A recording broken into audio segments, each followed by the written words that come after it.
Okay, welcome everyone to another of our Warriors Whiteboard Wednesdays. Ashi Miller here from Warrior Concepts, and we're going to take another look at the legs. A couple of episodes ago, a couple of weeks ago, we took a look at this idea of beyond kicking, and we looked at other ways to use the legs, but from a tactical, strategic standpoint, right? I wanted to dive into a couple of those things more and throw some more at you. All right. So if you missed that one, I think it was called Beyond Kicking or something like that, right? But you can find that, right? Today we're going to take a look at this concept of Ashi-Sabaki, right? So it's in the same direction. So these, I don't know, they could be seen as a part one, part two, but let's do this, okay? So for those of you unfamiliar with the Japanese language, right, Ashi-Sabaki is this idea of, ways to use the legs. But typically, right, if you do a Google search on Ashi-Sabaki, what you're going to see more often than not, especially from the English-speaking world, right, is Ashi, leg, right? But it can also mean foot. I'll talk about that in a minute, okay? And Sabaki typically is translated as movement, okay? So it tends to be translated or looked at from the context of how to move and generally about evasion. So moving the body and evading and things like that, right? So what I want to do is I want to dive into this a little bit more, because what we're trying to do is avoid just using a simplistic 21st century definition of something that was developed in one, not just in a different language, different culture or whatever, but centuries ago, okay? Just like we don't speak Shakespearean English anymore, right? And most people going through high school reading Shakespeare is like, what the hell is that, right? Because it doesn't make sense. And language has changed, okay? So same thing, right? Now, there's a crucial point in history, for those of you who care, there's a crucial point in history for Japan when things started to change and shift, all right? So there was a point where this guy named Admiral Perry, right, landed in Japan. And it's this huge, significant piece of history. But one of the things that Admiral Perry brought with him to Japan was Western science. And part of that was the way Europe and European science and doctors defined the parts of the body, which was very, very different from the way the Japanese did it. So looking at the name of a technique or looking at the name of something coming out of the scrolls, if we're not careful, we're going to misunderstand things. Okay, I'll talk about that here in just a bit. All right, but way back in the day, right? So I got this little picture of a leg over here. That's my rough drawing, right? But so back in the day, Ashi didn't just mean leg, right? Ashi meant leg or foot. Right? Well, how the hell is that possible, Sensei? Right? A leg's a leg and a foot's a foot. Yeah. Except the Japanese, pre-Admiral Perry, right, divided the body into regions that got names, not into these fine little details, because, right, they didn't open people up and look for very specific things and whatnot, right? Okay. So they were more focused on things, came from China, reflexology, pressure points, those kind of things, because they knew that these were sensitive or weak points or whatever, okay? So leg or foot, right? So Ashi, right, was a region, okay? So Ashi typically, back in the day, right, was like that section, okay? Lower leg and foot, okay? You've got Soki, generally speaking, right? Might go a little bit higher than that. Okay. And then the upper part of the leg, right? The upper part of the leg into the hip waist region, this stuff up here was called koshi. Right? Well, I thought koshi was hip. Well, the way we define it, if you look in modern dictionaries, yeah, you're right. Except that when you're translating the techniques from hundreds of years ago, see, things are a little bit different, okay? And not because they meant to make them different. That's because that's how they saw them, okay? We talk about this often in the way the Japanese, even modern Japanese, see different things. And if you're trying to learn the language and translate things, often it's very, very difficult to just translate word for word, okay? Because of the way a Japanese person thinks about given things, all right?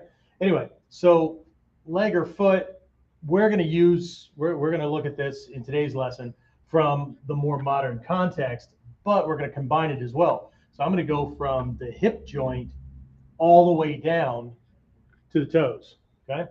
And we're going to look at how many different regions of the legs we have to work with if we're mindful and we want to maximize our effectiveness and our ability to get things done in an actual situation, okay? So leg or foot. Again, sabaki is often translated as movement. It implies evasion and all that, right? But the word that sabaki is conjugated from, right, actually means something closer to management. Right? Way back, right? Where are we now? We're, I don't know, episode 90 something, I think, or something like that with these. I haven't numbered these, but anyway, we took a look at the concept of Sabaki, right? And again, Ashi-Sabaki is often just kind of blended in with that, especially in our art, with Bujinkan and whatnot. A lot of people don't look at the term Ashi-Sabaki. They just put it under a blanket called Sabaki. So body management, footwork, movement, evasion, those kind of things, right? So you'll definitely want to take a look at that because that's broken down in a much better way, because the goal is not just to evade. The goal is not just to move out of the way, those kind of things, right? There's certain goals, certain benchmarks that make Sabaki different from just getting out of the way, just like our Shizen no Kamae, right? This natural standing posture, right? There are key pieces that make it different from just standing there. And I've heard people, high-ranking teachers, right? Shizen, like, you're just standing there, man. No, you're not just standing there, right? There's a whole bunch of stuff going on, okay?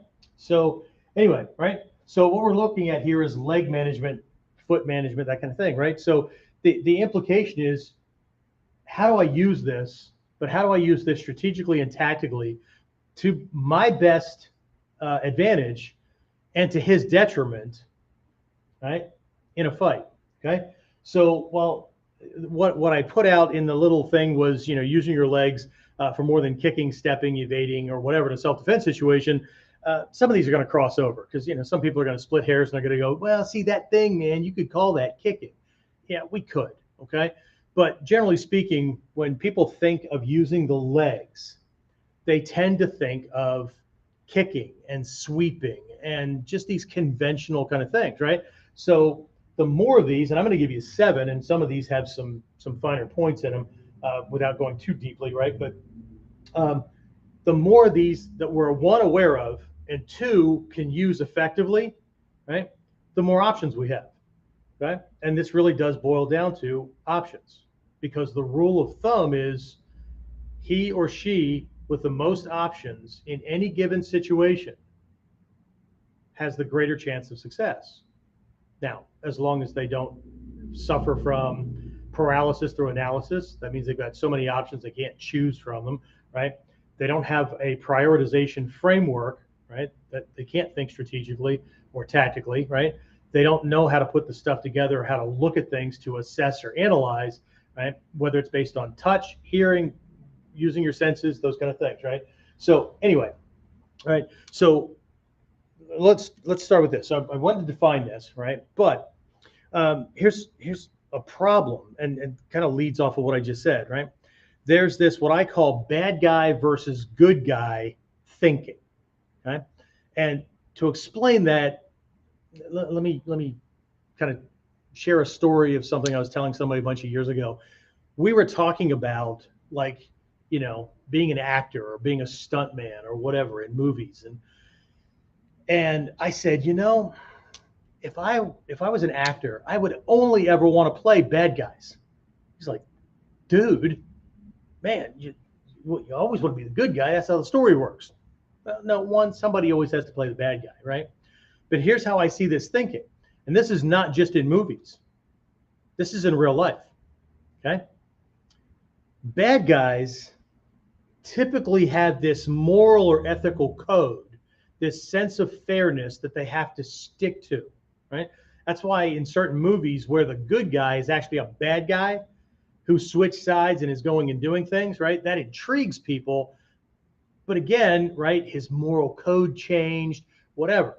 Well, not completely, right? Because look at what he's doing, okay? So this moral and ethical code puts a kind of a cap or a limitation on what he's allowed to do. And while we as the audience or the readers of the book or whatever, right, are willing to give him a little leeway, there's this little voice inside that if they cross it too far or too often, see, we either don't like it or we start to think that he's going to cross sides, okay? Now think about bad guys. Bad guys can do whatever the hell they want, okay? Because they're the bad guy. They don't have to follow any rules, right? And that's the idea. Out on the street, right, we're governed, if we're just a civilian, we're governed by self-defense doctrine and perceptions and whatever, okay? Did you know that someone who defends themselves with a knife in an engagement and ends up in court, right, is 5 times or more likely, I think it's closer to 7 times more likely to go to jail for that than somebody who used a gun in self-defense? Because there's just something that we human beings believe about, right? We see it in movies, we see it in stories, whatever, right? The good guy, yeah, he uses a gun, whatever, right? The bad guy, always brandishing a knife, okay? So there's all these little things, subconsciously and unconsciously, that sneak in, right? But there's also these visceral responses and whatever, okay? So we want to be careful with this, right? But I would want to be a bad guy for the same reason the bad guys out here do what they do. Okay? They know that we have limitations, okay? So while there's a lot of these things we may not want to give up on, there's other ones that we definitely have to make sure that we're aware of. Otherwise, we're just going to keep hitting this ceiling, and then that puts a cap on not only what we're willing to do, but what we're able to do, okay? So let's take a look at three of these limitations, just off the top of my head, right? There may be other ones. I'm not splitting hairs. We have a certain amount of time that we do these. So I just want to give you things to think about to make sure that, you know, you've got things to work with, right? And again, I don't say this often enough, but if you're getting value out of these things, right, don't forget to like, share. If you're on YouTube, right, subscribe, whatever, okay? That way YouTube and these other platforms know to share this stuff with other people that can help them, okay? And if I can help you in any other way, right, you know, you can contact us through that. The contact information is always down in the description area beneath these things, right? So anyway, let's take a look at three types of limitations when it comes to thinking, okay? Because like in our Mikyo, right, in our Ninpo philosophy, everything begins and ends with right view or perspective or belief, however you want to phrase that, but it's our belief, perspective, viewpoint, or whatever on any given thing, whether it's me, whether it's self-defense, whether it's you know, what a relationship should be like, anything like that, okay? So these things condition everything else. They condition thoughts, they condition words, planning, action, the amount of effort we put into things, what we pay attention to, the degree and depth to which we pay attention, all those things, they're all conditioned, right? We talk about, generally speaking, 8 conditioners of our life, but they're not just conditioners of our entire life, they're also conditioners of any given moment, right? There's always a microcosm and macrocosm kind of thing going on, right? So I want to make sure I don't miss anything here on my notes, right? So one of the limitations could be our job, okay, or our position in life, right? If you're a Leo, if you're a law enforcement officer, if you're in security, if you're military, whatever, right? There's a generally defined set of what we call rules for engagement or rules of engagement, okay? What you're allowed to do, what you're not. in some circles, they're called use of force, right? Use of force doctrine, those kind of things, right? But it's not just, it's just as law enforcement and security people, okay? My wife works in healthcare, okay? My wife is, you know, she's been around in that realm for a long time, okay? In all, at least the upper level employment contracts, but I believe this is across the board for everybody, whether it's a nursing assistant to a registered nurse to a physician's assistant to a surgeon, whatever. This contract that they sign has a, what do they call that? It's a, oh, there's a clause. Just had it in my head. It is a an ethics clause, that kind of thing, right? Where if they do something out in the world that the organization deems to negatively affect the organization's reputation, they can terminate the employee.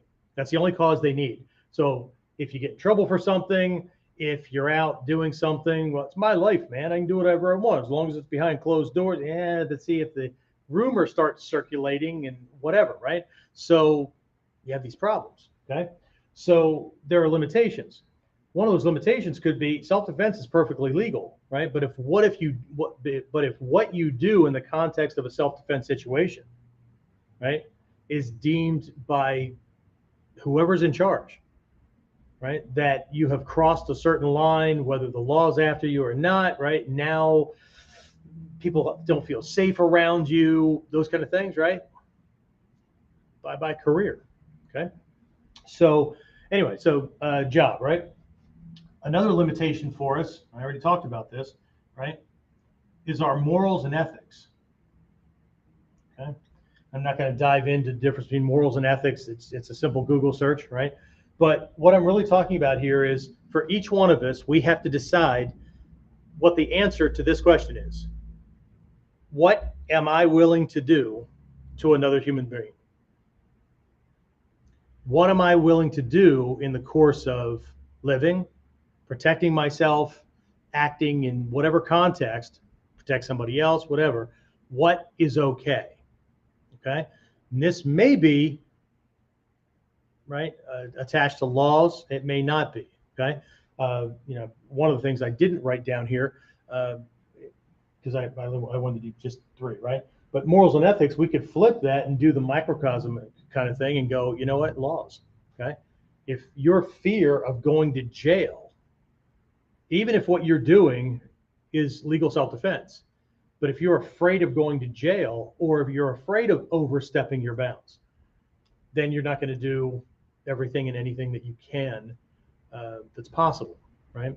When people say, when you know people are that they're lamenting about a problem or a bad situation they were in or a challenge, right? And they say, I have a choice, man. What else was I supposed to do, right? What they're talking about is within their framework, within their thinking, belief system, and all that, right? They didn't have a choice, okay? For some people, quitting a bad job is not a choice because I've got mouths to feed. But who said you had to quit before you found a new one, kind of thing, right? Or the belief that this is the highest paying thing in the area, so I can't leave this job. Meanwhile, across the country or in another state or another part of my state, there may be a company that pays more, they're just a better place to work for and whatnot. But really what the person is saying is, see, there's other things behind that, right? I've decided that I'm not moving from this location. I'm not moving from this community. I'm not moving away from my family, whatever, right? So in many cases, it's not that we had no other options. It's that we gave ourselves no other options. We didn't allow for other options because we made decisions over here that are directly or indirectly affecting things over here. Okay, I know this gets pretty deep, especially for people that probably just wanted to. I mean, if you guys are on this for tactics and strategies, you're already a cut above, because most people and my views on my YouTube shorts and the other videos bear this out. Most people just want to scroll through and look at techniques and badass, you know, how do I beat somebody's ass kind of things, as opposed to thinking more deeply, because self-protection is more than just winning that altercation, right? How do you stay out of the emergency room? How do you stay out of the morgue? How do you stay out of jail, right? How do you stay out of the, the electric chair, whatever. Okay. So anyway, morals and ethics, right? That's how far I'm willing to go, right? And if you haven't done any thought about that or done any work with thinking about that, I highly recommend it. Of course, you can do whatever you want, okay? And then another one of these limitations, right, is what I call fairness programming.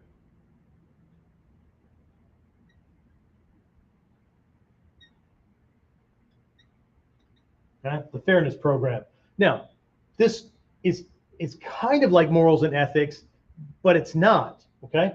Morals and ethics are about me as a person and who I've decided I am and how that person lives and acts in the world. Okay? The fairness program is more culturally influenced. So this is about how others perceive, generally speaking, how my community, how my realm, whether it's an organization I'm in, work, whatever, right? We already talked about that with the job, but how they perceive certain actions, right? I made that little reference to somebody who wields a knife in the, in trying to defend themselves. If they end up in court, man, they're just way farther off, okay? And again, we've talked about that whole court thing, right? This fairness program thing, okay?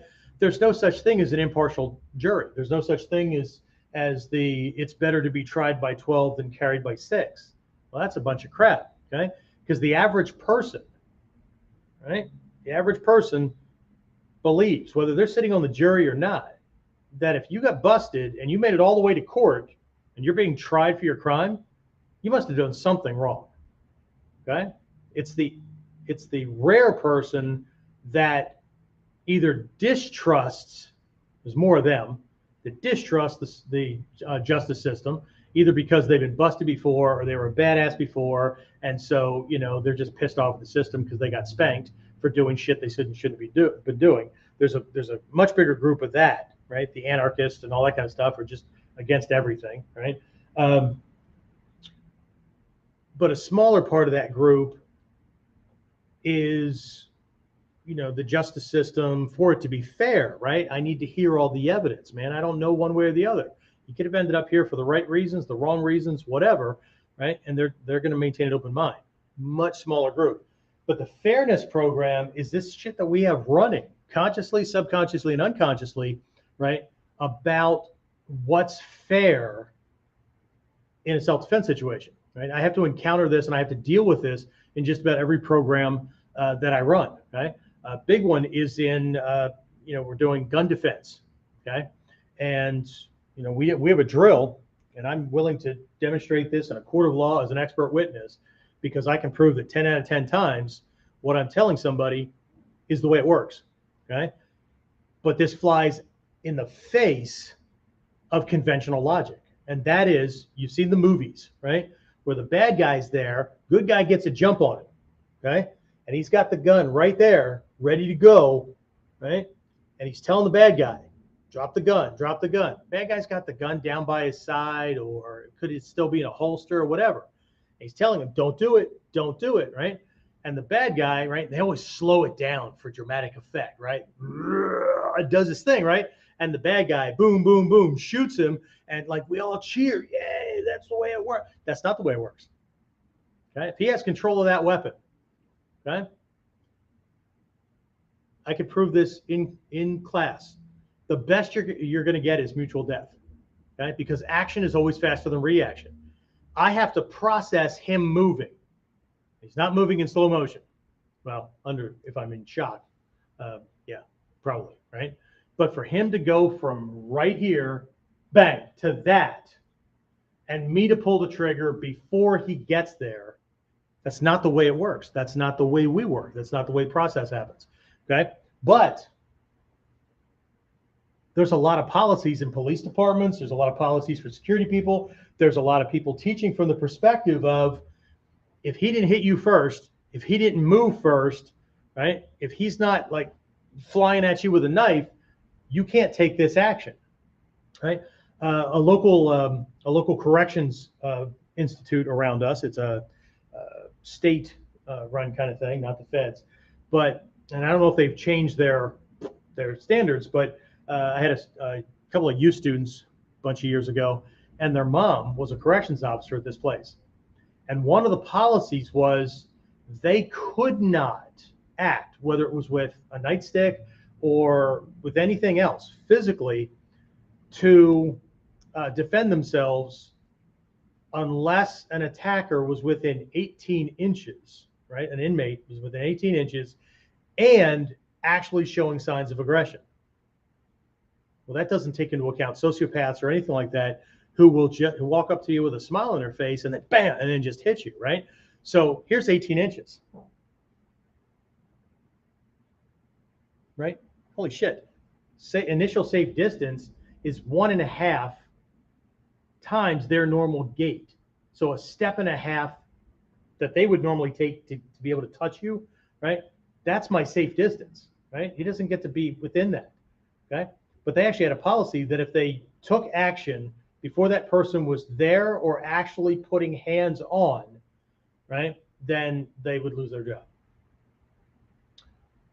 So lots of corrections officers were getting sent to the hospital and all that because they were worried more about losing their job than they were about making sure that they could stay in their families' lives. Right? And I know it's a hell of a choice to make, but we have to be careful, right? Because these things are going on. Do you know when we find out that these things are going on? When we're actually in a challenging situation, fear-based, anger-based, whatever, and we're making decisions, and we think we're acting clearly, but it's not until later that somebody points out, well, why didn't you just do that? Never thought of it. But we never think about why we never thought of it. Why did that never come up? Was it not a part of my training program, so it wasn't put in? Or do I have all this shit going on? Same thing that keeps people from success and growth and progress and just staying where they are, but bitching and moaning and lamenting because they don't have any choice, man. It's just the way the world's set up. Yeah, no. Okay, limiting beliefs, right? So, or physical limitations, right? Job, whatever. Okay, so these are internal, based on the world, based on me. These are external. Okay, so job, I'll just put laws up here so it doesn't get missed in the recording, right? So these are external, actual physical things that I might be concerned about. Okay, rules, so to speak, right? The rules. Okay, all right. So let's do this, right? Let's take a closer look at the legs, right? And if you've been around for a while, you've been in martial arts and you've done sword work, okay?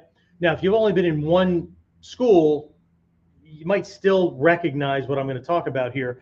But those who've been like in the Bujinkan, right, in ninjutsu, we have 9 schools that Hazumi Sensei was soke ship or had soke ship over, which means not counting any of the other schools, right? And there are lots of other names, right, of stuff that we have learned or are learning and is a part of what blanket, in a blanket way is called Bujinkan, right? But that means that there's 9 different ways to use a sword, 9 different staff specifics or arts, 9 different, you get the idea, right? So anyway, in a lot of these schools, right, especially if swords involved, right, what you'll often see is you'll see a diagram of a sword. Okay, Saya might be laying beside it or whatever, and then what they'll have is they'll have these little sections trimmed out, or they'll have kanji or whatever, and it'll be pointing at something, right? Because every school, again, it doesn't just have its own, it's not just about a style, right? It's how that style allows for that sword to be used, okay? So in schools like the Kukishinden school or Kukishin school, Shinden Fudo, those kind of things, right? The swords, the blades are thicker, they're meatier, the scabbards are thicker and meatier and whatnot. Because in those schools, the sword itself can be used like a short stick for leveraging or for hitting or for doing throws and things like that. So you need something that matches that kind of thing. In Tagagi Yoshiryu, right, there's way more points on the sword that are identified because they're mentioned in the scroll, right? Because each one has a different cutting dynamic and things like that, right? So this lesson right here about leg parts is taken from this idea, this concept. The more identifiable areas that you have on your diagram to be able to put into use and to use for specific reasons, okay? And again, I'm just getting you started today. This is just a place to start. But the more of those you have, see, the more control you have, the more options you have, the greater number of actions and results you can produce. Okay, and you'll see as we go down through some of these things. All right. So first thing we're going to do is we're going to divide the legs. We have two of them, right? Unless you have a prosthetic, in which case you're going to have to work around this, right? But for most of us, we've got two legs, okay? And what people tend to do is they tend to think in really big general terms. So they tend to think leg, foot. That's most people. Some people, leg, knee, foot, toes. Other people, leg, upper leg, knee, lower leg. You get the idea, okay? What we're going to do is we're going to break this thing down, and we'll see how many parts, right? At the moment, right, unless I miscount, we should come up with 12 different areas of the legs and feet to use, right? Well, across two, okay? So I stopped up here. Let's get rid of the sword. We don't need that, right? So I stopped it right here, okay? So I have this little piece, right? And we won't put any junk in here or whatever, right? Okay, so Sunset, you're drawing an ass cheek. Yeah, well, yeah, I know, but what's right here? Okay, so what we have, let's use a different color here. Okay. Hip joint, right? We're able to move with that.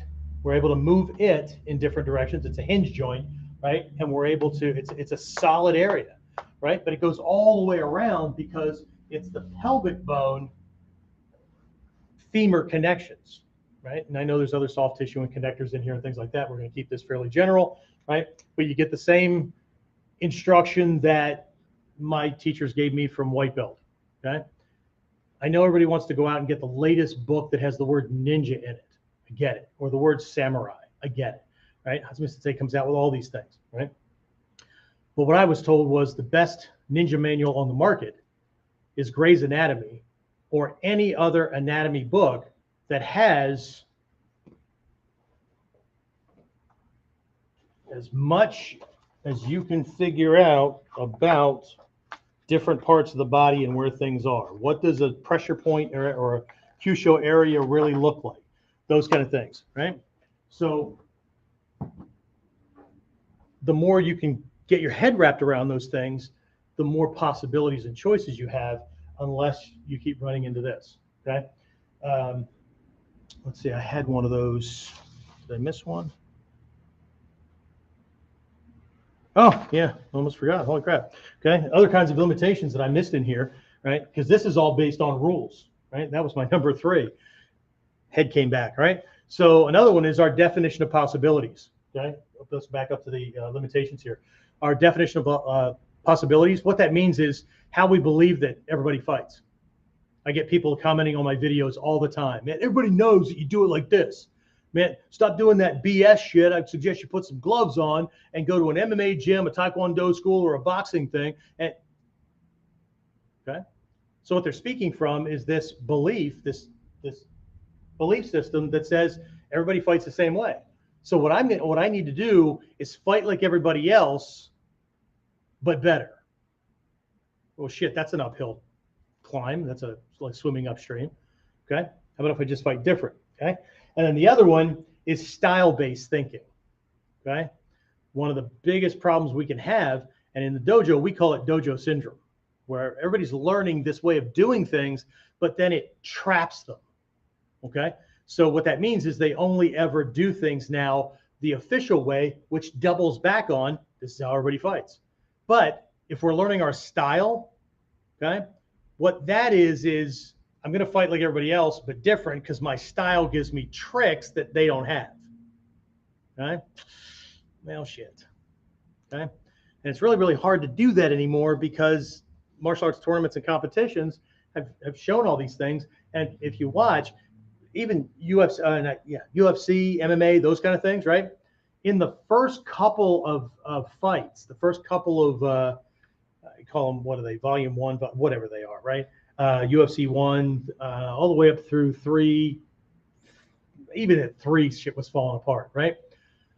What you would find is that in those earliest ones, everybody came in and fought using their style. By number 3, shit, half the fighters were bragging because they were having a hard time with the Brazilian Jiu-Jitsu guys. So they're bragging about going off and training at a Brazilian Jiu-Jitsu camp for 6 weeks or 6 months or whatever before this fight came up. Okay, I get what you're trying to do, but you're a newbie, no matter how good you got, and you're going to take on guys that have been doing BJJ since they were 6. What the fuck is wrong with you? Why don't you look at what they do, look at what you've learned, and figure out what you have a solution to that shit? But you're going to cripple yourself by becoming a beginner in the thing they're already an expert at because you think it's missing. Well, that's just stupid, okay? But that's my opinion too. So, but anyway, right? So we've got style-based thinking can be crippling as well because now we're always going to do it the same way, okay? Which is why in Ninjutsu, you avoid things in kamae, you manage distance if you can, and all that, and let him waste a couple of shots, let him move around, right? Because the number one skill of a ninja is what? Information gathering. I'm going to let him tell me what his fight style is. So now, right, I know which kamae to use, which tactics to use, how to manage distance, right? Because he's already telling me how he's going to come in, right? Unless he's somebody like me who's studied these arts enough to imitate the basics so that I can get you to think that I'm this kind of fighter. And then when you come at me based on what you think I'm going to do, then I get to switch. Okay? But that's the rare breed. And that's also why we pay attention, right? All right. So anyway, so let's get back over to the leg parts. Okay. So we've got 3 primary joints: hip, knee, ankle, right? There's actually a 4th one, right? The connection where the toes plug into the foot. Okay. So we got 4 right there. And then we have the femur, upper leg bone, right? So we've got solid areas here, right? So 1, 2, 3, 4, right? Femur area, thigh, whatever you want to call it, right? It's 5, okay?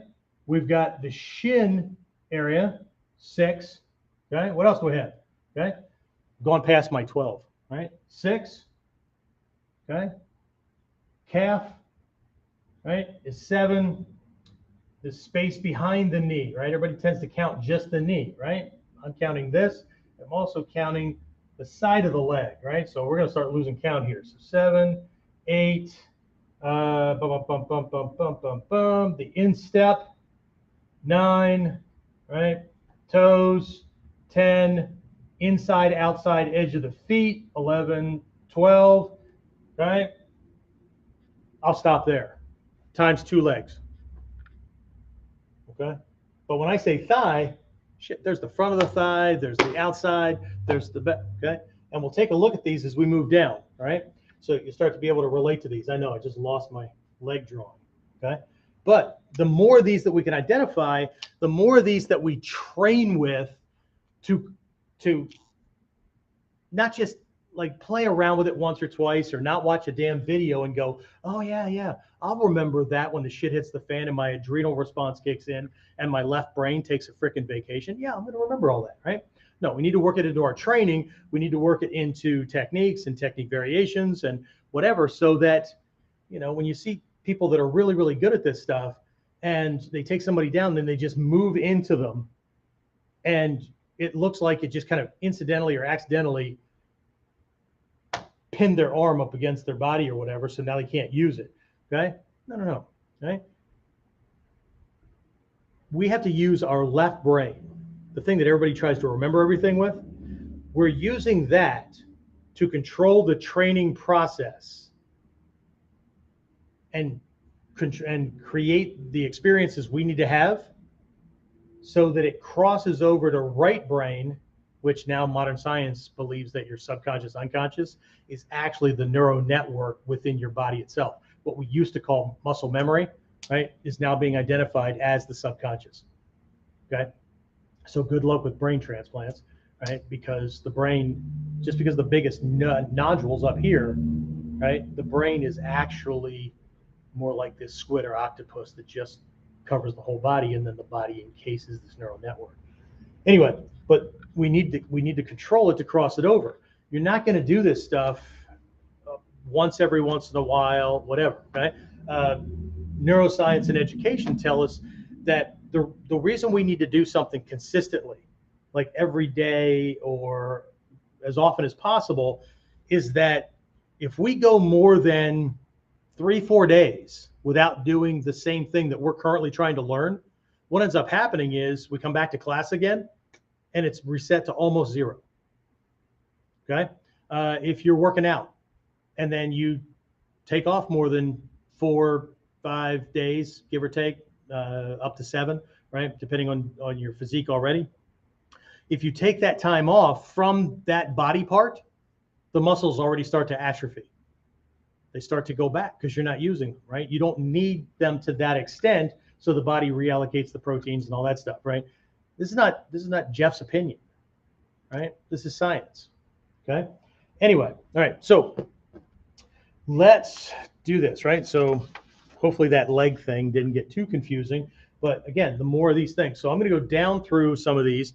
I tried to stay away from striking and just general movement as much as possible because I didn't want to duplicate the other session that we did 3, 4, 5 weeks ago, something like that, right?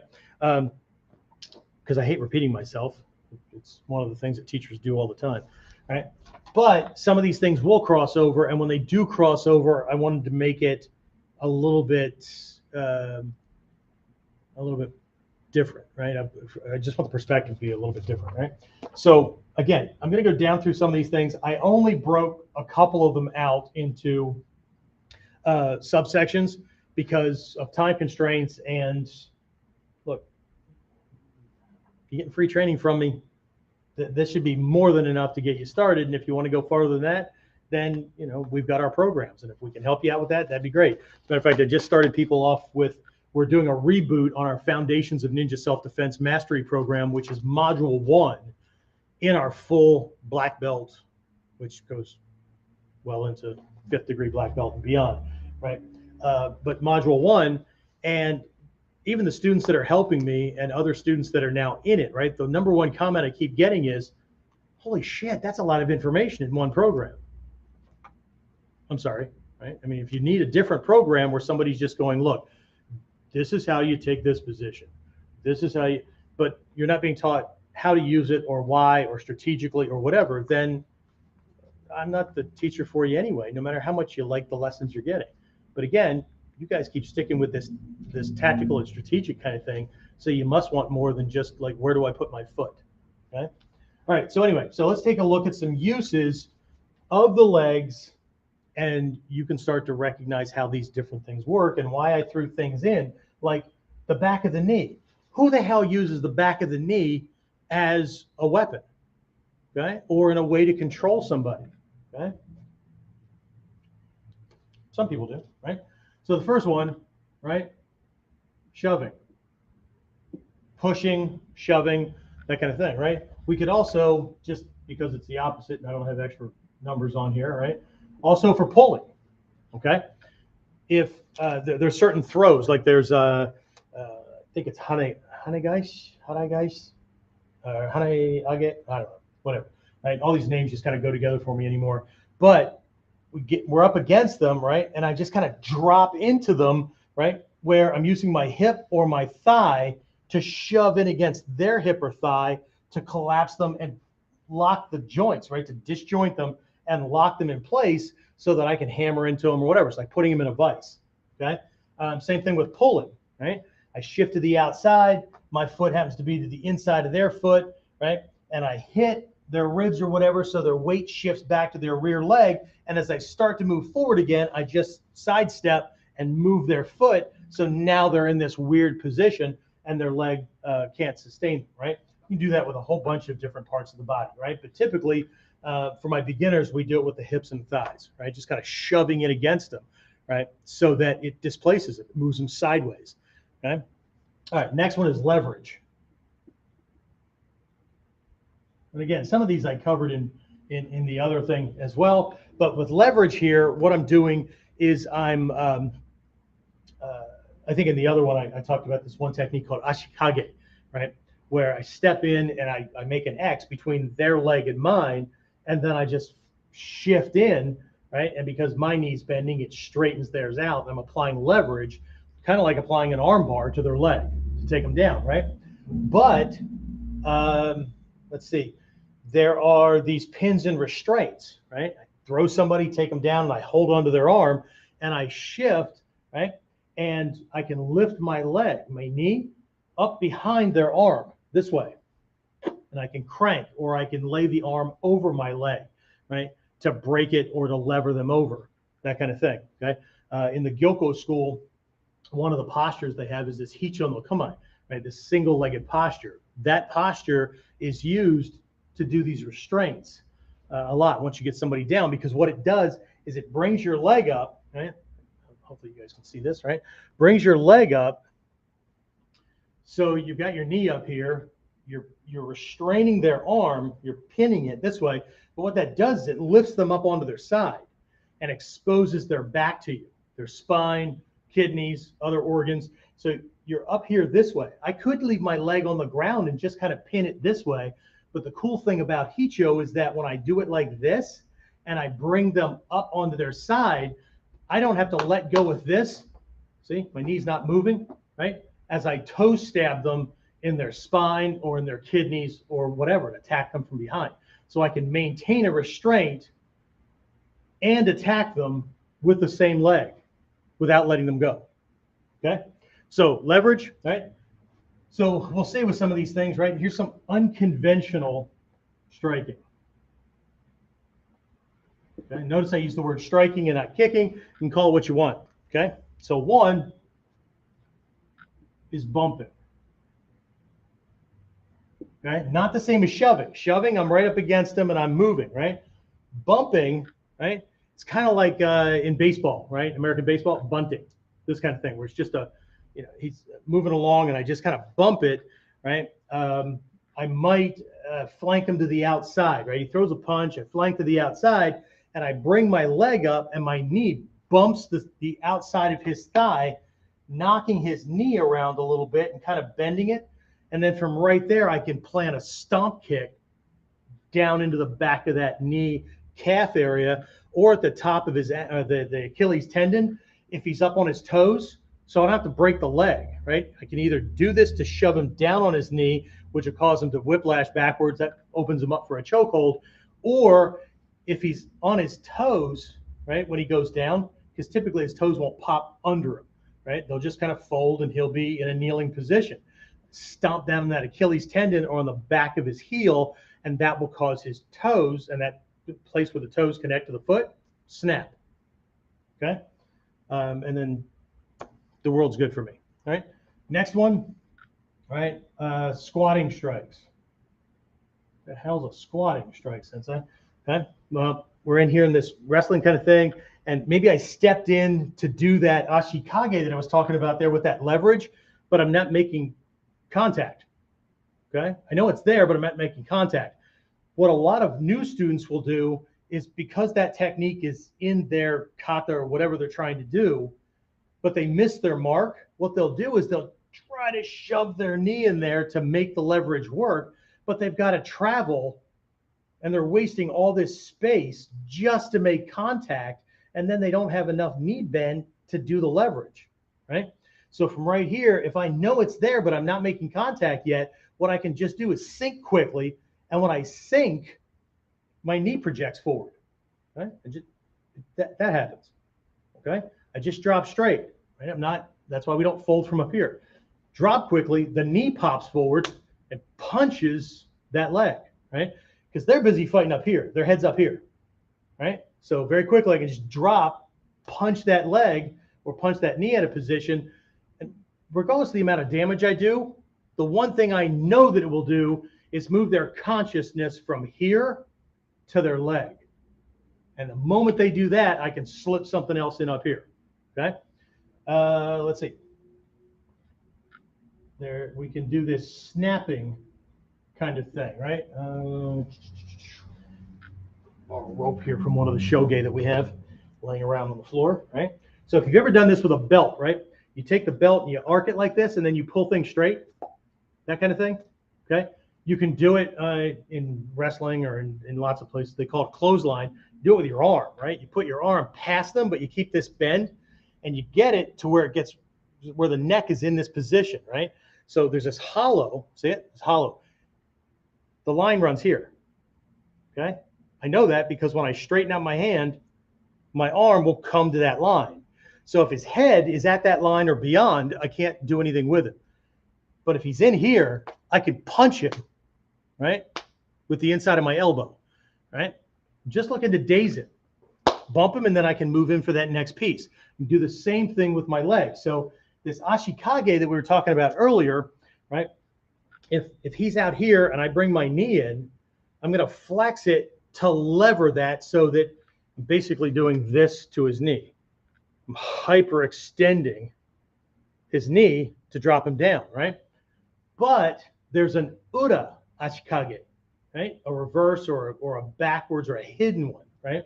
So with this one, I'm going to walk my leg in straight, and then I'm going to bend it, okay?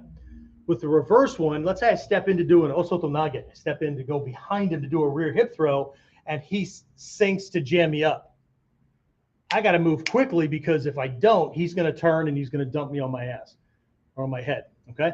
So when I realized that I missed or he stabilized, very quickly I sink and I shove my foot.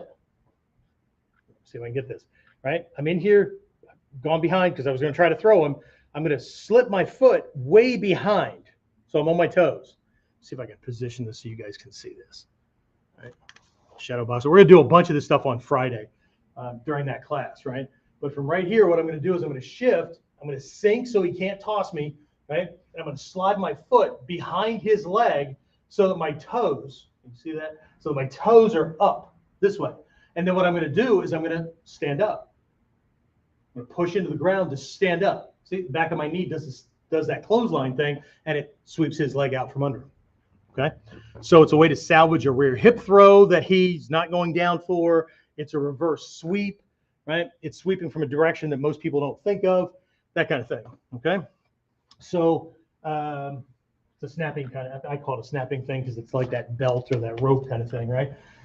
And then the other one, I didn't know what else to call this, so I'm going to call it incidental placement. Okay. I'm not striking him. I could, but more often than not, he's striking me. So let's say I'm bringing this guy to the ground, and as his balance breaks, like for a rear hip throw, I shift behind him, and I take up a hicho or I bend my knee or whatever, so that as he falls, the back of his head clips my knee. Okay, so I let him fall on this punji stick, or I let him fall on this little thing. I can catch the middle of his back and catch his kidneys. You'll see another thing here in a bit. But either way, it's an incidental placement, so it's an oopsie, and he bumps off of it with a floating rib or back of his head or his face or whatever on the way to the ground. Okay, so I can't say that I struck him, but what I did was I put something in place. So he runs into it. Okay, that's what I mean by incidental placement. Okay, and again, I tend to think of doing that with my knees. I do that with my knees a lot, right? I can do it with my heel. If he's falling, I've done a rear hip throw and he's falling, I'll turn, right, and just kind of lift my. Now, in this case, I might be kicking a little bit, but I'm not intending to kick. I just don't want my toes to get broken. As he's falling, I just lift up the back of my heel so that they meet each other on the way down. Okay. Let's see. Number 4 is pinning. Okay. Pinning. I also threw pinching in here. Okay. So pinning is, I can use the bottom of my foot, I can use my toes, I can use my knee, whatever. But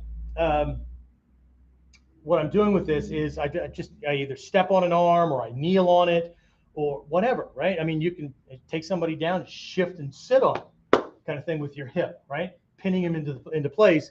I have a couple of other ones here to do. Pinching, bottom of the foot, toes, knee, whatever. And I'm either going to step on hair or I'm going to pinch skin, right? If I step really, really close to the arm or the body part that's on the ground, I can pinch skin, okay? That kind of thing. So I do have a couple of sub ones for this one. So, and I think I already gave them to you, right? So we can step on, what do I have here? Step on skin, hair, clothing, skin, hair, okay? Clothing's a big thing too. We did a whole episode on using his clothing against him, using your own clothing and that kind of stuff. When people are fighting somebody else, they tend to only think about that guy's body parts. But if he's wearing clothing, that if I affect the clothing, I affect him. Okay. All right, we got to zip through here because they're going to boot us off here pretty soon. Okay. Next one is let's see.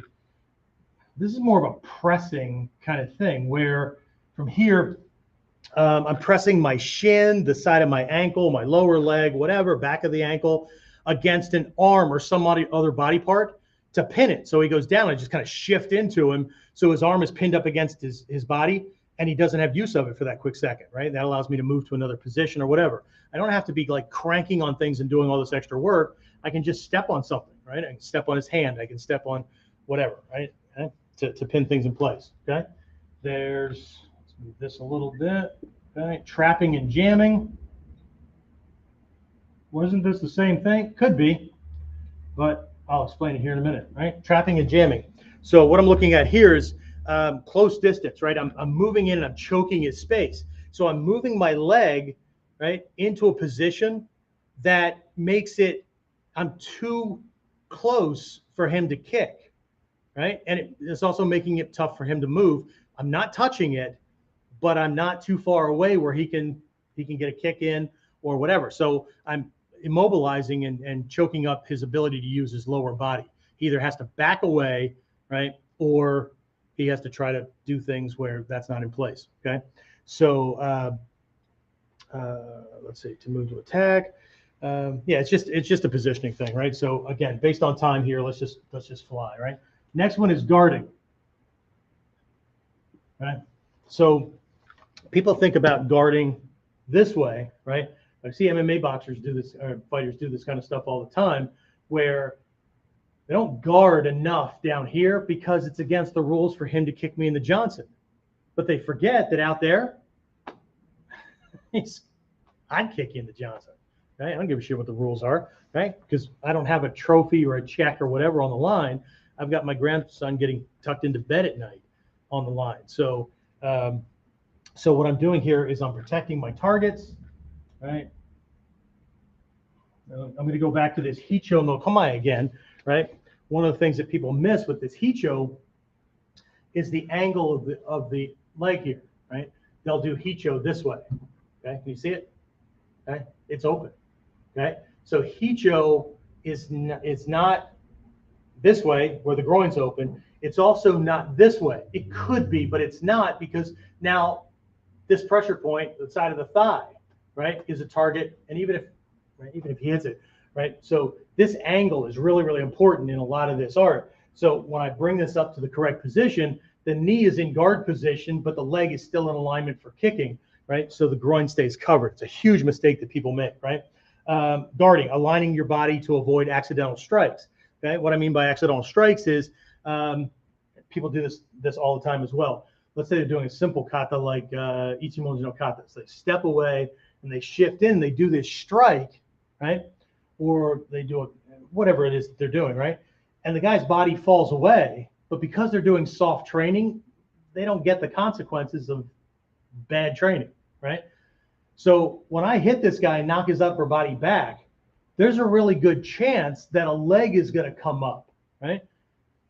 Maybe he does it on purpose, but chances are it's coming up because his body's trying to catch its balance. So the leg comes up to to counter the balance, right? And if I'm standing in the wrong place, we're both going to be laying on the ground, moaning. He'll be holding one thing and I'll be holding something else, right? Two heads are better than one, but except in this case, okay? So what I want to do is when I move in there, right, I'm stepping so that my leg and my body alignment, this profiled position, straddles his legs. So if one or both legs come up, they straddle my body and at best may brush it, may bump it, but nothing like taking a shot because it's right there, okay? And then the last thing with this guarding is I can also parry, right? Again, I'm going to borrow this Hicho. This punch comes in here, right? And I shift, and then I just kind of bump it off to the side. It's like a circular, it's like one of these counter strikes. But I'm going to do it for my hip assembly, right? To knock his leg off to the side. That clears an opening, and then I can move in, okay? Let's see, I must have skipped something. Trapping, striking, guarding. Oh, I guess I have 8 things on here. So, all right, let's just do this last one, right, which is holding or carrying. Sorry, you're going to miss out on one, but I think it's in the other. Carrying. Okay, it's in the other lesson, and that one's like reinforcing other techniques or whatever. So in this case, the holding or carrying kind of thing, he throws a kick, right? I shift out of the way. If it's a snap kick, bring my leg up, right, to catch it, create a little bit of air time, and then I stomp out the knee of the base leg, right? Just wreck it from under there. Or if it's a plunging kick, I shift, catch it, and then carry it, right? So it overextends him, and he ends up in a split position, right? So things are kind of shifting, right? Hold an arm in a shoulder lock. Okay, so I take this guy to the ground, and I held onto an arm. He's face down, and so I just put it up against my leg or my hip, and I step over his body.